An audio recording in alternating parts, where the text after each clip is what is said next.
Assalamualaikum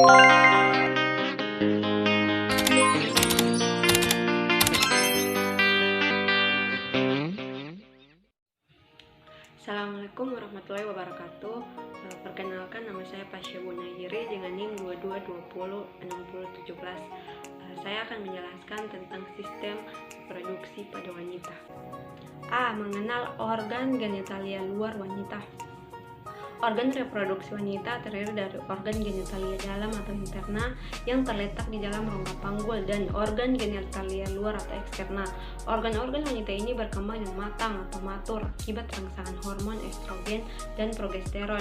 Seiring peningkatan usia atau bila produksi hormon ovarium menurun, struktur reproduksi ini akan mengalami atrofi atau ukuran mengecil.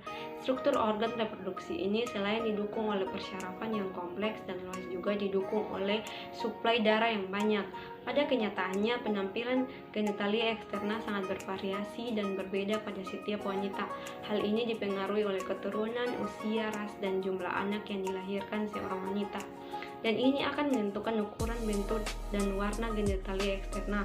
Organ genitalia eksterna ini terdiri atas vulva dan perineum. Organ genitalia luar yaitu satu vulva. Kita ketahui bahwa vulva berbentuk lonjong dengan ukuran panjang dari muka ke belakang. Vulva merupakan alat kelamin luar wanita yang terdiri atas mons pubis atau mons veneris, labia majora atau bibir-bibir besar, terus labia minora atau bibir-bibir kecil, klitoris atau kelentit, vestibulum atau serambi dengan kelenjar-kelenjar yang bermuara di dalamnya, serta himen atau selaput darah. Marilah kita cermati organ yang terdapat pada vulva ini satu persatu. A. Mons pubis atau mons veneris. Bagian ini menonjol yang meliputi bagian depan tulang kemaluan atau simfisis pubis dan terdiri dari jaringan lemak. Karena adanya bantalan lemak, bagian ini sangat berperan dalam hubungan seksual dan dapat melindungi simfisis pubis saat koitus dari trauma. Dengan meningkatan usia, lemak bawah kulit akan berkurang termasuk bagian mons pubis. Selain itu, rambut pubis pun akan menjadi menipis. Mons pubis banyak mengandung minyak atau kelenjar sebasea. B. Labia majora atau bibir-bibir besar. Labia majora atau bibir-bibir besar terdiri atas dua bagian, yaitu bagian kanan dan kiri. Bagian ini merupakan lipatan kulit yang tebal karena jaringan subkutannya banyak mengandung lemak. Permukaan luarnya ditumbuhi rambut dan banyak mengandung kelenjar minyak. Jaringan syaraf yang menyebar luas menyebabkan labia majora sensitif terhadap nyeri, suhu tinggi, sentuhan yang juga berfungsi selama rangsangan seksual. C. Labia minora atau bibir-bibir kecil. Labia minora merupakan lipatan kulit di sebelah tengah labia majora dan selalu basah karena dilumasi oleh kelenjar-kelenjar di labia minora. Pembuluh darah yang sangat banyak membuat labia berwarna kemerahan dan kemungkinan labia minora mengembang bila ada stimulus emosional atau stimulus fisik. Labia minora tidak ditumbuhi rambut karena tidak mengandung folikel rambut, tetapi banyak mengandung kelenjar minyak dan beberapa kelenjar keringat. Di antara kedua labia minora disebut vestibulum. D. Klitoris atau kelentit. Klitoris merupakan suatu tanggul atau organ yang sedikit menonjol dan identik dengan penis laki-laki. Organ ini mengandung banyak urat-urat syaraf sensorik dan erektil. Dengan banyaknya urat syaraf dan pembuluh darah, gland klitoridis amat sensitif sehingga dapat mengembang bila ada rangsangan seksual atau sensasi erotik. Klitoris tertutup oleh prepucium klitoridis dan terdiri atas glans klitoridis, corpus klitoridis, dan crura yang menggantungkan klitoris ke os pubis. E. Vestibulum atau serambi.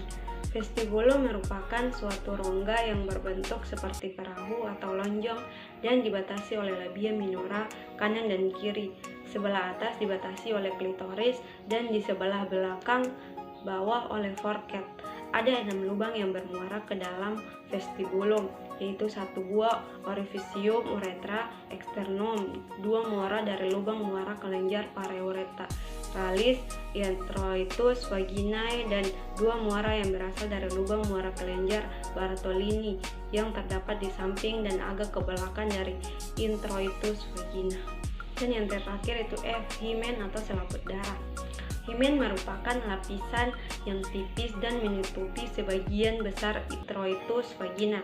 Himen bersifat elastis tetapi kuat karena terdiri atas jaringan ikat elastis dan kolagen. Permukaannya ditutupi oleh epitelium squamosum kompleks. Himen mempunyai bentuk yang berbeda-beda dari yang berbentuk semilunar atau bulat sabit sampai yang berlubang-lubang atau yang ada pemisahnya atau septum. Jadi organ genitalia luar wanita itu kan yang pertama vulva, jadi kita masuk yang kedua yaitu perineum. Perineum merupakan daerah muskular yang ditutupi kulit yang membentang antara komisura posterior dan anus. Panjangnya rata-rata 4 cm. Pada persalinan korpus perineum ini mudah robek sehingga episiotomi dapat dikerjakan pada waktu yang tepat dan cepat guna mencegah ruptur yang spontan. Perineum ini dibentuk oleh diafragma pelvis dan diafragma urogenitalis. Ya, kita masuk ke B, mengenal organ genitalia dalam wanita. Organ genitalia dalam ini terdiri atas vagina atau liang sanggama, uterus, tuba uterina, dan ovarium. Selanjutnya, marilah kita pelajari satu persatu organ genitalia dalam ini dengan seksama. 1. Vagina atau liang sanggama. Vagina adalah suatu saluran berbentuk pipa atau tabung yang merupakan suatu lorong yang melengkung ke depan dan terdiri atas muskula membranosa yang menghubungkan antara vulva sampai uterus. Fungsi vagina adalah sebagai saluran keluar uterus, alat sanggama, dan jalan lahir. 2. Uterus. Uterus terletak di panggul kecil, sebelah depan dibatasi oleh kandung kencing dan di sebelah belakang oleh rektum. Bentuk uterus seperti buah advokat atau buah pir yang sedikit gepeng ke arah muka belakang. 2 lembar peritoneum menutupi bagian ini. Bagian kanan dan kirinya bersatu membentuk ligamentum latum. Dalam hidup, seseorang wanita akan mengalami menstruasi tidak kurang dari 400 kali serta mengalami pengelupasan dan regenerasi pada endometriumnya. Darah yang keluar lewat menstruasi seluruhnya tak kurang dari 3 kali jumlah total besi yang ada pada orang dewasa. Pada siklus menstruasi terdapat fase proliferasi, sekresi, dan menstruasi. Baik, kita akan membahas satu persatu, yaitu A. Fase proliferasi. Pada fase proliferasi, hormon estrogen sangat berpengaruh terhadap perubahan endometrium. Di bawah pengaruh hormon estrogen atau terutama estradiol 17 beta, endometrium akan mengalami proliferasi atau epitel mengalami regenerasi, kelenjar memanjang, dan jaringan ikat bertambah padat. Di samping itu, estrogen berfungsi menambah afinitas reseptor estrogen dan sekaligus mempersiapkan reseptor progesteron. Pada masa ini, endometrium tumbuh menjadi tebal kira-kira 3,5 mm. Kelenjar-kelenjar tumbuhnya lebih cepat dari jaringan lain hingga berkelok. Fase ini berlangsung kira-kira dari hari ke-5 sampai hari ke-14 dari hari pertama haid. B. Fase sekresi. Pada fase ini, hormon yang berpengaruh adalah hormon progesteron. Pengaruh progesteron maka menyebabkan keadaan endometrium tetap tebalnya, tapi bentuk kelenjar berubah menjadi panjang dan berliku, membesar, melebar, berkelok-kelok, dan banyak mengeluarkan getah. Di samping itu, jaringan ikat diantaranya atau stroma menjadi sembab. Dalam endometrium sudah tertimbun glikogen dan kapur yang kelak diperlukan sebagai makanan untuk telur. Pada endometrium sudah dapat dibedakan antara lapisan atas yang padat atau stratum compactum, lapisan mampung atau stratum spongiosum yang banyak lubang-lubang dan terdapat kelenjar-kelenjar, dan lapisan yang bawah yang disebut stratum basellae. Fase sekresi ini berlangsung dari hari ke-14 sampai hari ke-28. Bila tidak terjadi kehamilan, maka endometrium akan mengalami desquamasi dan dilepaskan dengan perdarahan. C. C. Fase premenstruasi atau fase iskemia. Fase ini terjadi bila telur tidak dibuahi. Fase ini berlangsung kurang lebih 2-3 hari sebelum menstruasi. Gambaran yang terjadi pada fase ini adalah corpus luteum berdegenerasi. Ini menjadikan produksi estrogen dan progesteron menurun dan pengkerutan lapisan fungsional endometrium. Akibat perubahan-perubahan pada vaskular, vasokonstriksi, arteria spiralis atau kalor arteri terjadi 4-24 jam sehingga menstruasi dengan akibat bagian luar atau atas endometrium mengalami atrofi dan mengkarut. Setelah beberapa waktu, arteri yang mengkarut ini mengalami dilatasi sehingga bagian-bagian nekrosis terlepas berupa darah menstruasi. Sebelum menstruasi berhenti, FSH memacu kembali beberapa folikel untuk tumbuh dan berkembang, dan dengan ini mulai lagi satu siklus ovarium dan endometrium yang baru. Bila kehamilan tak terjadi, proses ini berlangsung terus-menerus. D yaitu fase menstruasi. Menstruasi adalah perdarahan secara periodik di mana darah berasal dari endometrium yang nekrotik. Menstruasi terjadi sekitar 14 hari sesudah ovulasi pada siklus 28 hari. Hari pertama keluarnya rabas menstruasi ditetapkan sebagai hari pertama siklus endometrium.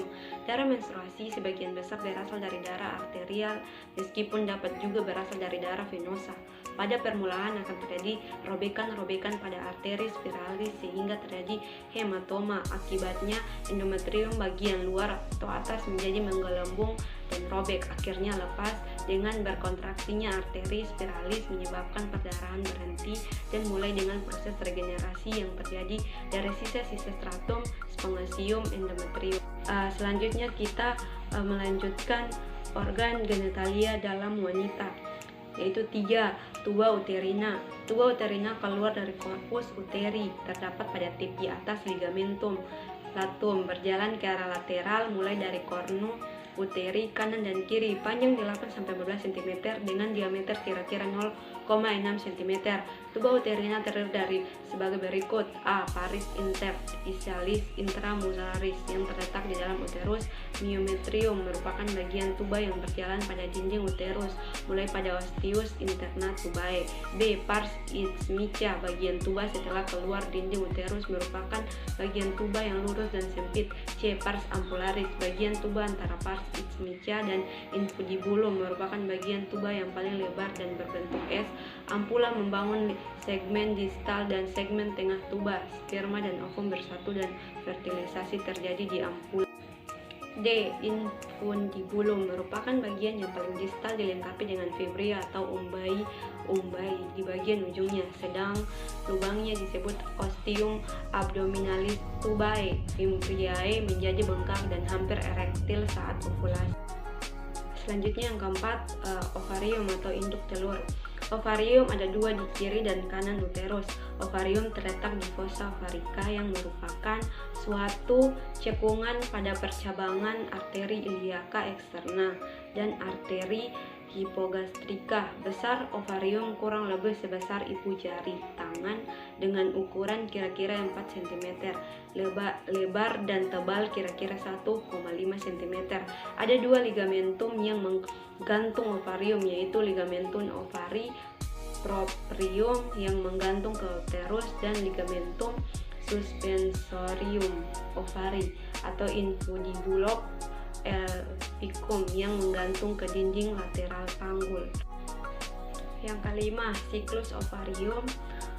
Berbagai hormon akan dikeluarkan oleh hipofisis atau lobus arterior.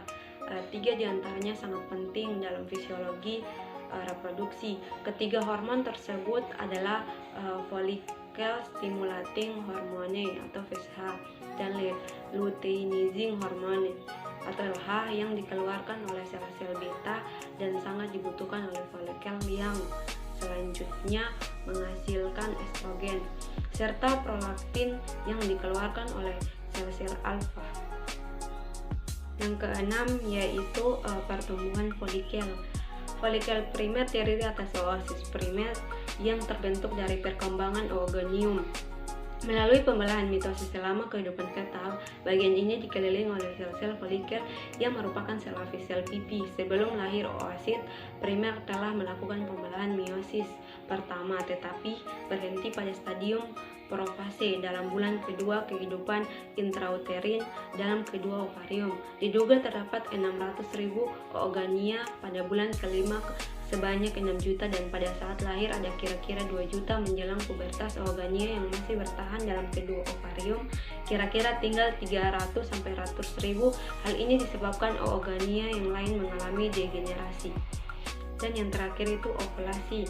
Keluarnya sel telur atau ovum dari folikel de Graaff dan pecahnya folikel de Graaff disebut ovulasi. Terjadinya ovulasi ini dipacu oleh LH Sorge yang kadang mencapai 100 mU per ml plasma. Ternyata ovum yang masak ini belum sepenuhnya masak karena intinya masih dalam stadium metafasis dari pembelahan meiosis 2.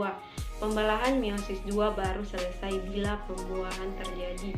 Ovulasi biasanya terjadi pada pertengahan siklus ovarium atau siklus menstruasi. Sekian dari saya, wabillahi taufiq wal hidayah. Wassalamualaikum warahmatullahi wabarakatuh. Semoga bisa dipahami dengan baik.